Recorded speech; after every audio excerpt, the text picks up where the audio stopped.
2023 है और इस साल की शुरुआत में पीयूष मिश्रा जी अपने बैंड के लिए ऑल इंडिया टूर प्लान कर चुके हैं, जो कि वो शुरुआत कर रहे हैं चंडीगढ़ से। Welcome to Chandigarh Piyush Mishra ji. और आप मुझे बताइए कि बली मरान का ये जो आपने ऑल इंडिया टूर प्लान किया आरंभ, आपने क्या सोचा चंडीगढ़ से शुरुआत करने में? चंडीगढ़ से शुरुआत करने के लिए सोचा नहीं था, हो गया। मतलब पहला पूरा जो टूर है इसका पहला स्टेशन चंडीगढ़ पड़ गया। चंडीगढ़ से और भी ताल्लुक़ है क्योंकि उसके बैंड का जो प्राइमरी मेंबर है जिसका योगदान है इस बैंड को बनाने में मुझसे पहले, निशांत अग्रवाल, वो चंडीगढ़ से बिलोंग करता है। तो वो चंडीगढ़ में मिला था मुझे, मैं कुछ परफॉर्म करने के लिए आया था यहाँ पर 2015 में। तो उसने मुझसे कहा था कि आप पीयूष भाई बैंड का परफॉर्मेंस करते हैं, बैंड बनाते हैं। फिर दिल्ली में मिला मुझे, फिर बॉम्बे आ गया, पीछे पड़ा रहा। मतलब he was after my life कि बैंड फॉर्म करना ही करना है। तो हमने जो है 3 लोगों ने बैंड शुरू किया था, मैंने, निशांत ने और हमारा परकशनिस्ट था जयंत। उसके बाद करते धीमे शोज़ मिलते गए, नए गाने आते गए, तो खुशहाल होता गया बैंड और फर्टाइल होता गया बैंड। करते जो है आज इसमें 8 मेंबर्स हैं, 2 एक लाइट में है, एक साउंड में है, एक मैनेजर है, कुल मिलाकर 11-12 बंदों का बैंड है। तो उसमें ये हुआ कि अब इसको जो है और फैलाते हैं। और हम यूरोप परफॉर्म करके आए, बड़ा अच्छा लगा। हम हिंदुस्तान में हर जगह परफॉर्म कर रहे हैं, लेकिन इस टूर का ये पहला शो है। तो चंडीगढ़ से कह सकते हैं कि आपके बैंड की जो है रूट्स जुड़ी हैं एक तरह से, इन अ वे और two, yes you can say that. तो आप चंडीगढ़ में अब इस बारी आज आप परफॉर्म करने वाले हैं, आज मकर संक्रांति है और कुछ क्या माहौल है, क्या प्रिपरेशन आपने की है, कुछ स्पेशल म्यूजिक इस सिटी के लिए? एक गाना इसमें आज ऐड किया है जो आज पहली बार गाया जाएगा, बाकी जो है सारे के सारे वही गाने हैं। हमारे पास बहुत सारे गाने हैं, एक्चुअली हम गाने रिप्लेस करते रहते हैं और सारे गाने बहुत सरस हैं। मतलब उसमें कहीं भी सोशो पॉलिटिकल है, मैसेज है, सब कुछ है, लेकिन चुटके लेते हैं हम लोग। हाँ, सटायर आपके सॉन्ग्स का। हाँ, सटायर है। हम किसी की तरफ देख कर बात नहीं करते, यूएसपी उसकी सटायर ही है। सटायर है लेकिन बहुत ही सरस जो है। मतलब पुरानी फिल्मों के गाने हुआ करते थे ना, जैसे हिंदी फिल्मों के, जिनको आप गुनगुना सकते थे, ऐसे गुनगुनाने लायक गाने हैं। तो खूबसूरत गाने हैं, कुल मिलाकर कहना चाहिए खूबसूरत गाने हैं। तो बैंड के लायक गाने हैं। तो उसमें जो है कुछ एक गाने हम इस्तेमाल करते हैं, कुछ एक गाने अगले शो में इस्तेमाल करेंगे, फिर उनको रिप्लेस कर देंगे, फिर अगले शो में इस्तेमाल करेंगे, फिर रिप्लेस कर देंगे। और आप अपने बैंड के जो गाने हैं खुद लिखते हैं, और मैंने सुना है कि आप गाने चुटकी में लिख लेते हैं। अभी आपने सोचा कि लिखना है और साथ के साथ गाना लिखा जाता है। ऐसा नहीं है। हमें सीक्रेट बताइए इस बात का। कुछ नहीं है, मैं गाने लिख लेता हूँ। मतलब उसमें मेरे अंदर कुछ है पंगा है। जैसे कि मैं खाना नहीं बना सकता, खाना बना सकती हूँ मेरे ख्याल से, खाना अच्छा नहीं बना सकता मैं, लेकिन गाने में बहुत जल्दी लिखता हूँ। हुस्ना मैंने 2 दिन में लिख लिया था, घर मैंने 2 दिन में लिख लिया था, आरंभ प्रचंड मैंने 2 दिन में लिख लिया था, रुक जा रे बंदे मैंने 2 दिन में लिख लिया था। तो मैं लिख लेता हूँ, एक बार बैठता हूँ तो वो अपने आप लिखनी चल पड़ती है। मतलब ये एक खुद ब खुद थॉट्स आते हैं कि मुझे इस बारे में लिखना है, और फिर आप थॉट्स नहीं आते। मतलब मुझे बताया जाता है कि आपको इस बारे में लिखना है। जब मैं खुद लिखता हूँ तब भी मेरे पास सामने स्क्रिप्ट पड़ी रहती है कि भाई आपका ये गाना है, इसमें ये भाव है, ये इसका कंटेक्स्ट है, संदर्भ है, इसके तहत मुझे गाना लिखना है, तो मैं गाने लिखता हूँ। तो जब आप आप गाने लिखने, मैंने सुना है कि आप बचपन से पोइट्री लिख रहे हैं, क्लास 8-9 से आपने शुरुआत की थी। तो क्या आपके पास कोई फॉर्मल ट्रेनिंग है लिखने की या म्यूजिक की? नहीं, किसी भी चीज़ की फॉर्मल ट्रेनिंग नहीं है मेरे पास, छोड़ एक्टिंग के। एक्टिंग मैंने स्कूल ऑफ ड्रामा में सीखी, एनएसडी में। अदरवाइज मेरे पास फॉर्मल ट्रेनिंग और किसी भी चीज़ की नहीं है। लेकिन बचपन से ही मैं सितार बजाया करता था, माउथ ऑर्गन बजाया करता था, वॉलिन बजाया करता था। तो ऐसे जो है करते करते वो अंदर नैसर्गिक था, मतलब नेचुरल था, वो गिफ्टेड था। तो पता नहीं क्या मतलब मैं, और लिखना तो मैंने बहुत पहले शुरू कर दिया था, कंपोज करना मैंने बहुत पहले शुरू कर दिया था। तो करते करते अब इतना ज़्यादा हो जाएगा, इतना फटल हो जाएगा, ये मुझे नहीं मालूम था। तो अब जो है अब बहुत अलग अलग दिशाओं में फैल चुका है वो। अब मैं जो है अलग अलग जॉनर सोचता हूँ और उसको तब्दील कर देता हूँ कंपोजिशन में और लिखने में। सो एक्टिंग है, सिंगिंग है, पोइट्री है, स्क्रीन राइटिंग है, थिएटर डायरेक्शन है, आप इतना कुछ कैसे कर लेते हैं? बस हर बंदा यही पूछता है, मैं कहता हूँ कर लेता है। मैं कहता हूँ हर बंदा कर सकता है, ऐसी बात नहीं है। हर बंदा सोचे तो कम से कम एक बार कि हमारी रेंज क्या है।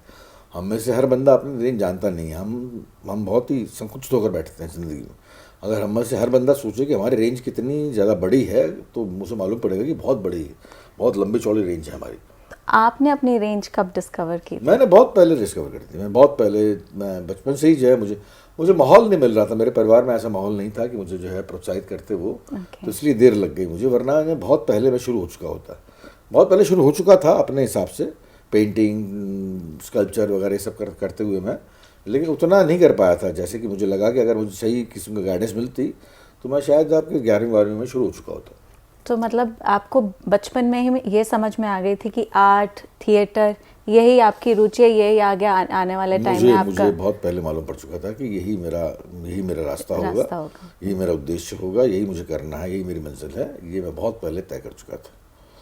तकलीफ हुई बहुत, तकलीफ बहुत हुई, पूरे रास्ते में बहुत तकलीफ हुई क्योंकि साथ कोई भी नहीं था, लेकिन अल्टीमेटली जो है मैं आई एम एन अचीवर, मुझे अच्छा लग रहा है। जैसे अभी आप बता रहे हैं कि तकलीफ बहुत हुई, अगर आप हमारे साथ कुछ शेयर करेंगे, क्या बेसिकली क्या चैलेंजेस आए? आपने दिल्ली में थिएटर शुरू किया था? कुछ नहीं, ये परिवार जो पूरा का पूरा परिवार में किसी ने आज तक 7 पीढ़ियों में कोई जो है गाने वाला पैदा नहीं हुआ, कोई एक्टिंग करने वाला पैदा नहीं हुआ। और छोटू शर्मा आप जानती हैं कि इन सबको जो है बढ़ती कहते हैं, बढ़ती गमती, ये सब कह के बोला जाता है, भांड है, गवैया है। तो वो मेरी नहीं, हर बंदे की प्रॉब्लम है, हर बंदा इसी चीज़ से गुजरा है और इससे उस चीज़ से गुजर कर ही पहुँचा है। तो उससे बहुत तनाव का सामना करना पड़ा, वो हर बंदे को करना पड़ा, मेरा स्ट्रगल कोई अनोखा नहीं है। करते करते करते करते जो है मैं आगे बढ़ता गया, मैंने सोचा नहीं उसके बारे में, परवाह नहीं करी, वो लड़ते लड़ते मैं जो है आज हूँ जिस मुकाम पर आप मेरा इंटरव्यू ले रही हैं आज। जी, आपने बोला आपने बहुत कुछ अचीव किया है, तो स्टारडम है, फेम है, मनी है, सेटिस्फैक्शन है, इन सब खानों को टिक किया जा सकता है? सेटिस्फैक्शन इसमें मेन है, सेटिस्फैक्शन इसमें मेन है। स्टारडम तो मैं स्टार नहीं हूँ, क्योंकि स्टार वो होता है जो जिस पर प्रोड्यूसर पैसा लगाने को तैयार हो, तो वो स्टार तो मैं नहीं हूँ अभी। लेकिन पैसा भी जो है मेरे पास में इतना खुराफात नहीं है कि मैं लुटाता फिरूँ उसको। तो हर चीज़ जो है आपके मतलब प्रॉपरली जो है प्रोपोर्शन में है मेरे पास में, लेकिन सेटिस्फैक्शन मेरे अंदर बहुत है। जो चाहा मैंने वो किया, आज भी जो है वो जो चाह रहा हूँ वही कर रहा हूँ। जी, और आप योगा भी प्रैक्टिस करते हैं, मेडिटेशन भी करते हैं, तो क्या वो सब जो है स्पिरिचुअलिटी, उसका इस आपके प्रोफेशन में, पैशन में क्या योगदान है? पड़ा, उससे मैं बहुत शांत हो गया, उससे संतुलित होने का मौका मिलता है। उससे आपको जो भी आप पागलपन में कर रहे हैं ना, वही ये सब चीज़ें आप शांति से करते हैं, आप संतुलित होकर करते हैं, आप जब प्रॉपरली ऑर्गेनाइज होकर करते हैं। तो विपश्यना का मेरी ज़िंदगी में बहुत ही बड़ा योगदान रहा, जिसके परिणाम स्वरूप आज मैं बहुत आराम से सब कुछ चीज़ें करता हूँ। ऐसे ही आज आप पूछते ना, लोग पूछते हैं टाइम कैसे मिलता है मुझे, तो मुझे अच्छा खासा टाइम मिल जाता है कि जब भी मुझे टाइम मिलता है मैं विपश्यना करने बैठ जाता हूँ। उससे जो है मुझे बहुत बहुत आराम से जो है मतलब लंबे चौड़े तरीके से मालूम पड़ जाता है कि मुझे कब ये काम करना है, कब बच्चों के साथ खेलना है, कब बीवी से बात करनी है, कब काम पर निकलना है, कब अपने मैनेजर के पास जाना है काम के लिए, ये सब जो है मुझे मालूम पड़ जाता है। मेरा अगला सवाल यही होने वाला था कि काम के लिए भी समय निकालते हैं और काम में इतना कुछ करते हैं, और आप अपने योगा, मेडिटेशन, विपासना के लिए भी निकालते हैं समय, तो घर में कैसे आपकी वाइफ के साथ, बच्चों के साथ कैसे आप टाइम स्पेंड करते हैं? क्या ट्यूनिंग है? काफ़ी सेटल्ड हूँ मैं अब, पहले नहीं था, अब काफ़ी सेटल्ड हूँ, अपनी बीवी की परवाह करता हूँ। बच्चा मेरा एक यूके गया है पढ़ने के लिए, छोटा बेटा जो 12th में पढ़ता है, मेरी छोटी बच्ची है, पेट है विनी, वो हमारे परिवार का बहुत अभिन्न अंग है। तो सब जो है मतलब अब तो लगता है कि जो है इनसे इतनी बातें मैंने पहले क्यों नहीं करी, पहले इतना सा टाइम वेस्ट किया। तो मैं जब पूरी तरीके से घर का होकर रहता हूँ, हद से हद मेरा ऑफिस है जहाँ पर जाता हूँ शाम को, अदरवाइज नो पार्टीज, नो हल्ला गुल्ला मैं दूर रहता हूँ, अपनी एनर्जी को पूरा कंजर्व करते हैं। हाँ, मतलब फिल्म इंडस्ट्री से अधिकतर, मैं इसलिए नहीं कि फिल्म इंडस्ट्री खराब है, फिल्म इंडस्ट्री ने बहुत कुछ दिया है मुझे, लेकिन चाह कर भी मिक्स नहीं हो पाता। मतलब जहाँ प्रोफेशन है वहाँ पर मैं, जहाँ पर काम है वहाँ पर काम करता हूँ, काम कर लौट आता हूँ, अपना चेक लेता हूँ, घर आता हूँ वापस, और यही है ज़िंदगी। आजकल एक्टिंग में आप क्या कर रहे हैं? कुछ इंटरेस्टिंग रोल्स हैं आपके पास जो आने वाले समय में? देखिए, जब कर लेता हूँ, जब रिलीज हो जाती है पिक्चरें, तब मालूम पड़ता है कि कितना बचा, कितना कैसा हुआ, कैसा नहीं। तो लगातार कर रहा हूँ मैं, लगातार कर रहा हूँ, लेकिन उसमें भी चॉइस है। मैं चूज़ करता हूँ कि मैं ये करूँगा और ये नहीं करूँगा। आज मेरे पास में चॉइस है, आज मैं, और चॉइस पहले भी थी, जब मैं बिल्कुल किसी भी काम का नहीं था, जब मैं बिल्कुल मेरे पास काम नहीं था, तब भी चॉइस थी। चॉइस मेरी हमेशा रही, हाँ मैं ये काम करूँगा और ये काम नहीं करूँगा। इसलिए जब मैं ऐसे काम करने के व्यक्ति के तौर पर जाता हूँ जो अपने पसंद का काम करता है, अपनी पसंद से काम करता है। जी जी। तो जो दिल्ली से आपने अपने, दिल्ली के मोहल्ले से आपने अपने बैंड का नाम लिखा बल्ली मारान मिर्ज़ा गालिब साहब का मोहल्ला था, रिहाइश थी उनकी ओल्ड दिल्ली में, जहाँ रहा करते थे, और उसके नाम पर, क्योंकि मेरा मेजर काम दिल्ली में हुआ, और दिल्ली को याद करना मेरा फ़र्ज़ था अपने काम में, और दिल्ली को याद करना मतलब मिर्ज़ा गालिब से बेहतर बहाना क्या हो सकता है। तो क्या मिर्ज़ा गालिब आपके जो मतलब कि आपकी इंस्पिरेशन तो नहीं है, इंस्पिरेशन नहीं, मिर्ज़ा गालिब को मैं समझता भी नहीं हूँ, इतनी सख्त उर्दू लिखते हैं जी। कि उनको गुलजार साहब और जावेद साहब जैसे बंदे समझते हैं। तो मैं क्लेम भी नहीं करता कि मैंने गालिब साहब को बहुत पढ़ा है, मैंने पढ़ा है, बहुत अच्छा खासा पढ़ा है, लेकिन उतना क्योंकि मैं उर्दूदान नहीं हूँ इतना, इसलिए मैं जो है पूरा मज़ा नहीं ले पाता उनकी पोइट्री का। लेकिन ये बात सही है कि जो है वो बहुत बहुत बहुत ही अलग शायर थे, बहुत ही बड़े शायर थे। तो जितने शेर उनके समझ में आते हैं उससे लगता है कि ये मतलब आपके जाइंट था। तो इसलिए उनको रिगार्ड देना मेरा फ़र्ज़ बनता है और मैं चाहता हूँ कि अगली जनरेशन उनको रिगार्ड दे। बिल्कुल सही। और अभी as we wrap up the interview, आप मुझे बस ये बताइए कि आपने बोला बहुत सारी चॉइसेस हैं आपके पास और अपनी चॉइस के, अपनी पसंद से अपने काम को डेडिकेटेडली करते हैं, तो आने वाले टाइम में इतना सब आपने किया, कुछ और नया ट्राई करने का प्लान है आपका? हाँ, हो सकता है। अभी मैंने सोच कर नहीं करता मैं, वो हो जाता है जब इससे उब जाऊँगा। मैं बहुत बैंड कर चुका हूँ, मेरा एक उपन्यास आने वाला है अभी नया, तुम्हारी औकात क्या है, पीयूष मिश्रा उसका नाम है। वो बड़ा आत्मकथात्मक उपन्यास है। तो उसमें मेरी पूरी ज़िंदगी है उसमें। अब वो लिख दिया, उपन्यास लिखने की इच्छा थी, मैंने कहा चलो वो भी लिख देते हैं।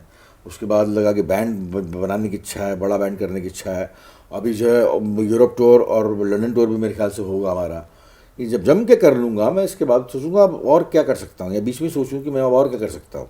अभी मैंने फिल्म डायरेक्ट नहीं की है कोई, तो मुझे लगता है कि ऐसा दिमाग में आ गया कि फिल्म डायरेक्ट करते हैं तो फिल्म भी डायरेक्ट कर लेंगे, क्या जाता है, मतलब खराब ही बनेगी ना, इससे खराब थिएटर डायरेक्शन में तो आपने बहुत साल बिताए हैं, तो फिल्म डायरेक्शन तो मतलब क्या, हद से असफल होऊंगा, हद से अच्छी नहीं बनेगी तो बढ़िया बात है, अच्छी नहीं बनती कई बार पिक्चरें, तो मान लेते हैं उसको, करके तो देखना चाहिए। हाँ, परफेक्शनिस्ट नहीं, मैं उसमें बिलीव भी नहीं करता कि आपको परफेक्शनिस्ट होना चाहिए। कई बार आप ख़राब काम भी करना चाहिए, आपको जानने के लिए ख़राब काम को लुत्फ होता है अपना, उससे मालूम पड़ता है कि आपको ये नहीं करना चाहिए था, उससे भी सीख मिलती है। उससे भी सीख मिलती है अगर आप चाहें। और सब टूर्स वगैरह आपने बताया, चंडीगढ़ में अभी आपके पास है टाइम घूमने फिरने का? चंडीगढ़ का टूर के लिए क्या प्लान है? कुछ टाइम नहीं है अभी, ये है, फिर प्रेस कॉन्फ्रेंस है, फिर शाम को अभी साउंड चेकिंग है, फिर अपना रियाज भी करूँगा थोड़ा बहुत, उसके बाद टाइम आ जाएगा शो का, फिर उसमें शो की उलझन है एक्चुअली, अभी तो शो की उलझन है, एंग्जाइटी है शो की, हर शो के पहले होती है मुझे एंग्जाइटी की, मालूम नहीं क्या होगा क्या नहीं होगा। एक आध गाना नया भी कर रहे हैं हम, तो उसकी भी एंग्जाइटी है कि कैसा होगा कैसा नहीं, तो उसकी तैयारी है। तो वो सब जो है आज मतलब आज का दिन पूरा पैक्ड है, पूरा बैंड है जी। ठीक है, तो अभी हम आपको टाइम देंगे आपकी अपनी बाकी सब चीज़ें करने के लिए, और हम आपसे अभी थैंक यू बोल के अलविदा। धन्यवाद धन्यवाद धन्यवाद।